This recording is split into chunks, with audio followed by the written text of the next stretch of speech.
Hello students, कैसे हो आप सब? आशा करता हूँ सब लोग अच्छे होंगे। स्वागत है आपका इस वीडियो में जिसमें हम क्लास 10 की विज्ञान को स्टार्ट करने जा रहे हैं। ठीक है, तो हमारा जो चार चैप्टर है वो है हमारे पास रासायनिक अभिक्रियाएं एवं समीकरण है। ठीक है, ये हमारे पास पहला चैप्टर है, रासायनिक अभिक्रियाएं एवं समीकरण। ठीक है, चलिए स्टार्ट करते हैं। देखो, सबसे पहले हमारे पास टॉपिक आता है भौतिक परिवर्तन। देखो, भौतिक परिवर्तन किसी किसी बुक में है और किसी किसी में नहीं भी है, लेकिन एनसीईआरटी में भी नहीं है, लेकिन कुछ बुक होती है वहाँ पर होता है। और हमें पता भी होना चाहिए भौतिक परिवर्तन क्या होता है, कभी कभी छोटे मोटे क्वेश्चन आ जाते हैं। ठीक है, चलिए स्टार्ट करते हैं टॉपिक को। देखो, हमारे पास क्या है, भौतिक परिवर्तन क्या होता है। देखो, भौतिक परिवर्तन ऐसा परिवर्तन होता है जिसमें पदार्थ की भौतिक अवस्था। अब पदार्थ क्या होता है ये आपको नया पढ़ा होगा। देखो, पदार्थ हर एक चीज होती है जो स्थान घेरती है या और जिसमें द्रव्यमान होता है उसे हम पदार्थ कहते हैं। ठीक है, तो भौतिक परिवर्तन में क्या होता है। देखो, भौतिक परिवर्तन वैसे परिवर्तन होता है जिनमें पदार्थ की भौतिक अवस्था मीन्स जैसे मेरे पास मार्कर है, इसका कोई ना कोई लंबाई होगी, इसका कोई ना कोई रंग होगा, इसकी भौतिक अवस्थाएं होगी। तो भौतिक परिवर्तन ऐसे परिवर्तन होते हैं जिसमें पदार्थ के आकार और उसका रंग तो बदल जाता है, लेकिन कोई नया पदार्थ नहीं बनता है। ऐसे परिवर्तन को हम भौतिक परिवर्तन कहते हैं। जैसे सुनिए कब ध्यान से, जैसे मेरे पास जल है और जल को हम अगर हम ठंडा करते हैं, ठंडा करने पर वो बर्फ में बदल जाता है। फिर बर्फ को तुरंत गर्म करते हैं तो फिर तुरंत जल बदल जाएगा। देखो क्या हुआ, सिर्फ जल की भौतिक अवस्था बदली। वो द्रव था, द्रव से किस में बदल गया, ठोस में। ठीक है, तो इससे हमें क्या पता लगा कि सिर्फ जल की भौतिक अवस्था बदल सकती है, ना कि उसकी रासायनिक अवस्था। भौतिक अवस्था मीन्स क्या है, उसका आकार और उसका रंग आदि तो बदल जाता है, लेकिन कोई नया पदार्थ नहीं बनता। तो जहां पर भी ये कंडीशन हो रही है, जहां पर भी ये परिवर्तन हो रहा होगा, उस परिवर्तन को हम क्या बोलेंगे, भौतिक परिवर्तन कहेंगे। चलो डेफिनेशन भी देख लेते हैं। भौतिक परिवर्तन जिनमें पदार्थ की अवस्था जैसे आकार, रंग आदि में तो परिवर्तन हो जाता है, परंतु कोई नया पदार्थ नहीं बनता है, उसे भौतिक परिवर्तन कहते हैं। ठीक है, आई होप आपको समझ में आता आया होगा कि ऐसा परिवर्तन जिसमें पदार्थ की भौतिक अवस्था तो बदल जाती है, लेकिन कोई नया पदार्थ नहीं बनता है। देखो, हमें जल को गर्म करा, ठंडा करा तो बर्फ बन गया, बर्फ को भी ठंडा करेंगे तो जल बन जाएगा। कोई नया पदार्थ थोड़ी ना बना है, यहाँ से कोई नया पदार्थ थोड़ी ना बना है। तो देखो क्या होता है कि भौतिक परिवर्तन कोई नया पदार्थ नहीं बनता है। ठीक है, तो परंतु नया पदार्थ नहीं बनता है, उसे क्या बोलते हैं, भौतिक परिवर्तन कहते हैं। आई होप आपको समझ में आ गया होगा। आगे देखिए एग्जांपल, देखो, बर्फ का पानी बनना, पानी का वाष्प बदलना, ये सब क्या होते हैं, भौतिक परिवर्तन होते हैं। ठीक है, आई होप आपको समझ में आया होगा। ठीक है, इसका स्क्रीनशॉट लीजिए और अपनी कॉपी में अवश्य नोट कर लीजिएगा। उसके बाद अगला टॉपिक देखते हैं, आगे क्या पढ़ना है हमें। स्क्रीनशॉट ले लिया, चलिए आगे देखते हैं। आगे हमारे होता है रासायनिक परिवर्तन। देखो, रासायनिक परिवर्तन क्या होता है। देखो, ऐसे परिवर्तन जिसमें नया पदार्थ बन जाता है। ठीक है, उसमें क्या होता है, इसमें पदार्थ की रासायनिक अवस्था बदल जाती है। ठीक है, और इसमें नए पदार्थ का निर्माण हो जाता है, और जो नए पदार्थ होता है उसको तुरंत उस पदार्थ में नहीं बदल सकते। सुनिएगा ध्यान से, पहले पढ़ते हैं डेफिनेशन। देखो, ऐसा परिवर्तन जिसमें नया पदार्थ बनता है उसे रासायनिक परिवर्तन कहते हैं, परिवर्तन कहलाता है। उसमें क्या कहता है, ऐसा परिवर्तन क्या कहता है, ऐसा परिवर्तन कहता है रासायनिक परिवर्तन जिसमें पदार्थ नया पदार्थ बनता है, उसे रासायनिक परिवर्तन कहते हैं। ठीक है, जैसे दूध की दही बनना। लेकिन देखो, इसमें क्या हुआ कि दूध के जो गुण थे अलग थे और दही गुण क्या हो गए, अलग हो गए। तो एक नए पदार्थ तो बन गए। यहाँ पर लोहे पर जंग लगना, फलों का पकना, ये सब क्या कहलाते हैं, रासायनिक परिवर्तन कहलाते हैं। आई होप आपके समझ में यहाँ तक आया होगा। ठीक है, चलिए आगे बढ़ते हैं। ठीक है, और इसका स्क्रीनशॉट ले लीजिएगा, आगे बढ़ते हैं। आगे हमारे पास है रासायनिक अभिक्रिया किसे कहते हैं। ठीक है, उससे पहले हम पढ़ेंगे अभिक्रिया किसे कहते हैं। ठीक है, देखो, अभिक्रिया किसे कहते हैं, हेडिंग सब लोग लगाइएगा अपनी कॉपी के अंदर। ठीक है, सबसे पहले अब पढ़ते हैं अभिक्रिया। अभिक्रिया क्या होती है। ठीक है,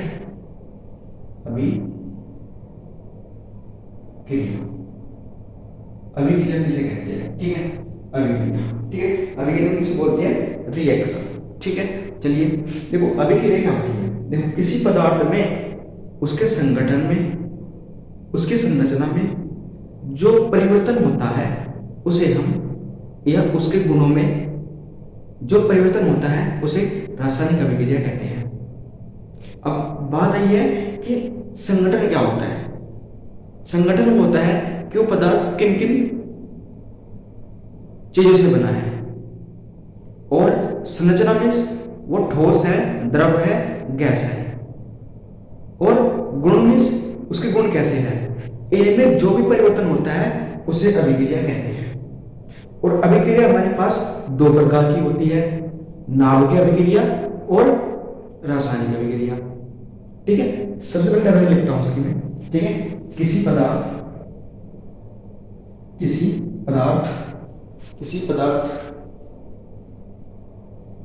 के संगठन मीन्स होता है वो किन किन चीजों से मिलकर बना है। संगठन मतलब होता है वो किन किन चीजों से मिलकर बना है। ठीक है, संगठन कोमा संरचना मीन्स उसकी संरचना कैसी है भाई। तीन संरचना होती है, भौतिक स्तर आधार पर ठोस, द्रव, गैस। ठीक है, तथा गुणों में होने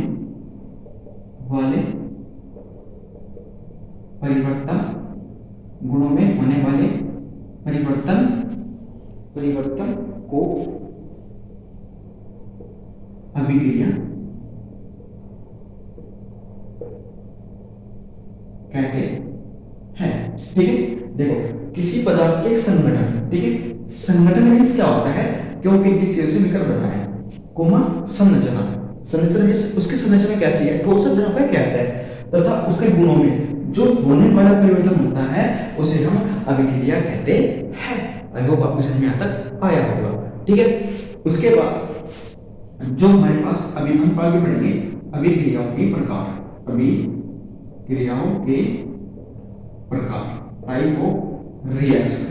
ठीक है, आगे बढ़ेंगे टाइप ऑफ रिएक्शन, अभिक्रियाओं के प्रकार।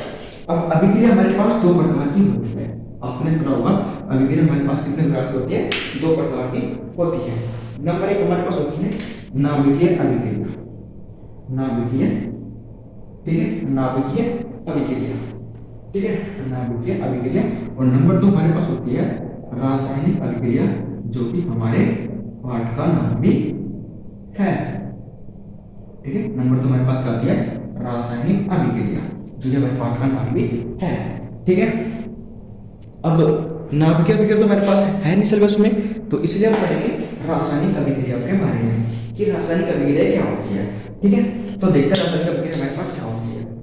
देखो रासायनिक अभिक्रिया क्या होती है, जब एक या एक से अधिक पदार्थ आपस में मिलते हैं और मिलकर एक नए गुण द्रव्य बनाते हैं, उसे हम क्या बोलते हैं, रासायनिक अभिक्रिया कहते हैं। ठीक है, सब लोग हेडिंग लगाइएगा रासायनिक अभिक्रिया। ठीक है, रासायनिक अभिक्रिया। ठीक है, इसके बारे में नहीं पढ़ना है क्योंकि सीरियस में नहीं होता है और एग्जाम में कभी नहीं पूछता है, इसलिए आपको राइट इसको कर देना है। ठीक है, रासायनिक अभिक्रिया सभी लोगों ने हेडिंग लगानी है अभिक्रिया। ठीक है, केमिकल रिएक्शन इसको केमिज्म बोलते हैं। आई होप आपको यहाँ तक वैसे शो रहा होगा आपको बोर्ड पर, मैं चेक कर लेता हूँ। हाँ ठीक है, अब रासायनिक अभिक्रिया क्या होती है। ठीक है, देखो आप सभी लोगों ने पढ़ा होगा कि जब हाइड्रोजन और जी ऑक्सीजन जब दोनों आपस में मिलते हैं तो जल का निर्माण करते हैं। ये बात आप सब लोगों ने पढ़ी। ठीक है, अब जो हाइड्रोजन होता है बच्चों, वो होता है जब जो हाइड्रोजन होता है, हाइड्रोजन जो गैस होती है वो होती है ज्वलनशील। ठीक है, वो होती है ज्वलनशील। ठीक है, ज्वलनशील गैस है। और ऑक्सीजन अभी ना चीज यहाँ पर कोई जलती नहीं है, ये होती है जलने में सहायक। ठीक है, ये क्या होती है, जलाने में सहायक होती है। और इन दोनों की चीज इनसे जो मिलकर बनता है वो होता है जल। जल आपको याद रखता है, बुझाता है। तो क्या हो रहा है कि इन दोनों के जो गुणधर्म थे वो इन दोनों के गुणधर्म से क्या हुए, अलग हो गए। ठीक है, देखो हाइड्रोजन मेरे पास क्या ज्वलनशील गैस मतलब जो जलाने के लिए उपयोग होती है, और ऑक्सीजन चीज यहाँ पर ऑक्सीजन के बिना यहाँ पर कोई चीज नहीं जलती है, ये भी क्या होती है, जलाने में सहायक होती है। लेकिन इससे जो जल बना है वो आपको लगता है वो जाता है। तो इससे हमें पता चलता है कि रासायनिक अभिक्रिया क्या होती है, जब एक या एक से अधिक पदार्थ आपस में मिलते हैं और मिलकर एक नए गुणधर्म पदार्थ का निर्माण करते हैं, उसे हम रासायनिक अभिक्रिया कहते हैं। आई होप आपको समझ में अब तक आ गया होगा और आप डेफिनेशन भी लिख सकते हैं इसकी, ठीक है। डेफिनेशन आप क्या लिखोगे, मैं आपको लिख देता हूं पर, ठीक है। एक काम लीजिएगा, इसका स्क्रीनशॉट ले लीजिए एक बार, फिर मैं उसको ऊपर लिख देता हूं। ले ले स्क्रीनशॉट आपने, चलिए आगे चलते हैं। चलिए यहाँ पर तो डेफिनेशन को, ठीक है। रासायनिक अभिक्रिया, रासायनिक अभिक्रिया क्या लिखोगे, जब एक या एक से अधिक पदार्थ एक या एक से अधिक पदार्थ, ठीक है, आपस में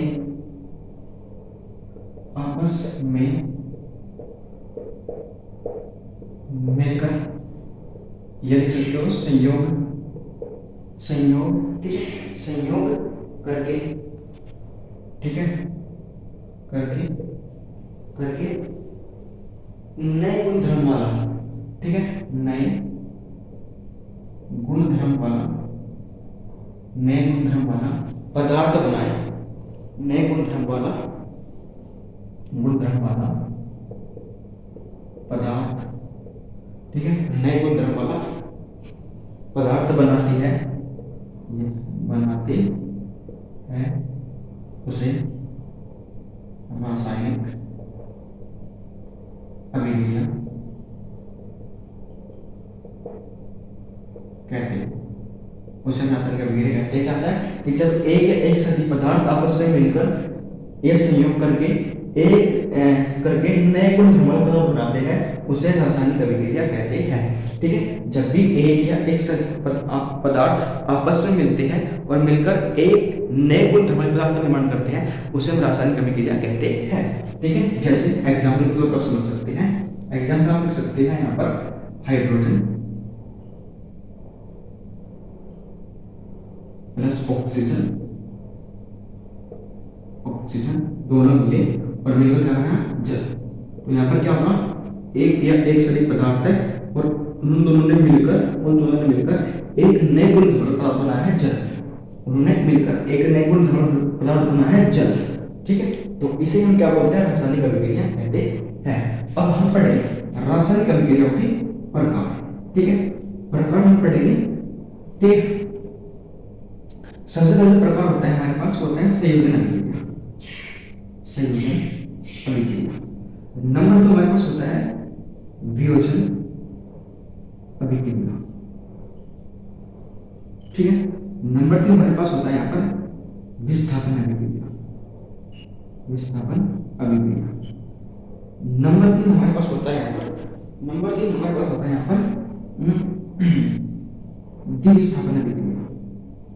द्विविस्थापन अभिक्रिया। और नंबर नेक्स्ट हमारे पास होता है उपचयन व अपचयन अभिक्रिया। मेनली हमारे पास, ठीक है, मेनली हमारे पास ये विरोध क्या होते हैं, प्रकार होते हैं, ठीक है। और इन 5 प्रकार के हमारे पास अभिक्रिया होती है। तो इनके बारे में हम आगे चर्चा करेंगे और अच्छी तरीके से चर्चा करेंगे इनके बारे में, ठीक है। आपको उनको बहुत डिटेल में पढ़ाऊंगा, ठीक है, उसका आप टेंशन ना लीजिएगा। चलिए आगे बढ़ते हैं इसके बाद, ठीक है। इसका का स्क्रीनशॉट ले लीजिएगा और आगे बढ़ते हैं। देखिए स्क्रीनशॉट, तो आगे बढ़ते हैं। चलो अब आगे बात करते हैं अभिकार क्या होते हैं, ठीक है। ये बहुत अच्छा टॉपिक होता है, ये आपको बताना चाहिए, कोई बेसिक टॉपिक होता है, ठीक है। ये भी आपको मैं बताता हूँ कि अभिकार क्या होता है। देखो मान लो चले एक मेरे पास पदार्थ है A और एक हमारे पास है B, इन दोनों मिले और उन्होंने एक पदार्थ बनाया C। हमें क्या कहा, ये मेरे पास एक पदार्थ है A और मेरे पास एक पदार्थ है B, उन दोनों ने मिलकर एक पदार्थ बनाया है C, ठीक है। तो ये क्या है, ये रासायनिक अभिक्रिया में भाग ले रहे हैं। तो जो भी रासायनिक अभिक्रिया में भाग लेगा उसे हम बोलेंगे अभिकारक। जो भी रासायनिक अभिक्रिया में भाग लेगा उसे हम बोलेंगे अभिकारक। आई होप आपको समझ में आता आई होगी बात। तो सबसे पहले हम डेफिनेशन देते हैं अभिकारक। अभिकारक क्या होता है, अभिकारक ठीक है। तो क्या लिखेगा कि जो रासायनिक अभिक्रिया में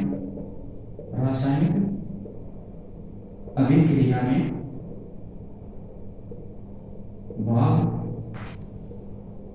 लेते हैं उन्हें अभिकारक कहते हैं। ठीक है, जो भी रासायनिक अभिक्रिया में भाग लेते हैं उन्हें हम क्या कहते हैं, अभिकारक कहते हैं।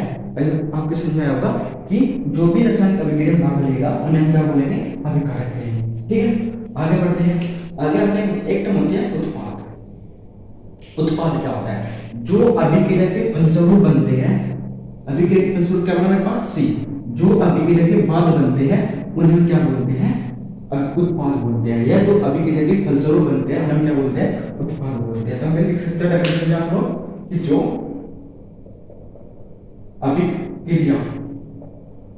अभिक्रिया के फलस्वरूप बनते हैं उन्हें उत्पाद कहते हैं। ठीक है, जो भी अभिक्रिया के बाद बनेंगे, यानी कि अभिक्रिया होने के बाद जो बनेंगे फलस्वरूप बनकर बाद में बनेंगे, उन्हें हम क्या बोलेंगे, उत्पाद कहते हैं। उन्हें हम क्या कहते हैं, उत्पाद कहते हैं। जैसे ये, ठीक है, ये क्या हो रहा है यहाँ पर, ये अभिकारक हो गए और ये अभिक्रिया कर रहे हैं और उसके फलस्वरूप जो बना ये वाला, ये क्या होगा मेरे पास, उत्पाद हो गया। ठीक है, तो जो अभिक्रिया में भाग लेंगे उन्हें अभिकारक बोलेंगे और जो अभिक्रिया के फलस्वरूप बनेंगे उन्हें क्या बोलेंगे, उत्पाद बोलेंगे। आई होप आपको समझ में यहाँ तक आया होगा। चलिए फिर आगे बढ़ते हैं, इसके आप इसको ले लीजिएगा एक बार। ठीक है, चलिए वीडियो वापस छोड़ आगे बढ़ते हैं। चलो ठीक है, तो एक वीडियो को लाइक अवश्य कर दीजिएगा, चैनल को सब्सक्राइब अवश्य कर देगा ऐसी वीडियो देखने के लिए। ठीक है, ठीक है। अब बात करते हैं, छोटा टॉपिक हमारे पास रह गया है कि अभिक्रिया के दौरान, रासायनिक अभिक्रिया के दौरान पदार्थों में क्या क्या परिवर्तन होता है, उसके बारे में आपको कल पढ़ के जाना है। उसके मैं क्या करूँगा, उसको अगले वीडियो में एक्सप्लेन करूँगा। ठीक है, इस वीडियो को मैं यहाँ पे रखता हूँ, इसलिए रख रहा हूँ क्योंकि वीडियो को ज़्यादा लंबा नहीं करना चाहता, क्योंकि वीडियो लंबा करने से आपको क्या होता है, परेशानी होती है। ठीक है, आप बच्चे ज़्यादा लंबा वीडियो नहीं देख पाते हैं। ठीक है, तो इसीलिए मैं इस वीडियो को यहीं से रखूँगा। ठीक है, तो आपको अगर वीडियो पसंद है तो वीडियो को लाइक कीजिए और चैनल को सब्सक्राइब अवश्य कर लीजिएगा। Thank you.